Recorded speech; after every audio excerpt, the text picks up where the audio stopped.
ауылдық жерде тұратындар, біздер таңертеңгісін ауламыздан шыққанда айналамызда көршілерімізді бәрін танимыз.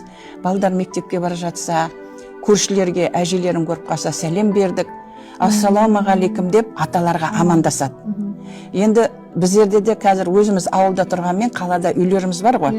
Демалыста барамыз, былай мейрамдарға барамыз. Сол уақытта көршілерге жаңағы барып, кейбір уақытта шелпек пісіріп, көршілерге үлестіріп апарсаң, олар алмайды. Қорқады қазір. Алмайды. Содан кейін жаңағы балдардың амандасу дәстүрі. Ең бірінші қазақта біз қазақ болып жаратылғалы ассалаумағалейкум деген, уағалейкумассалам деген сәлем беру салты. Осы екі ортада кішкене ауытқушылық бар.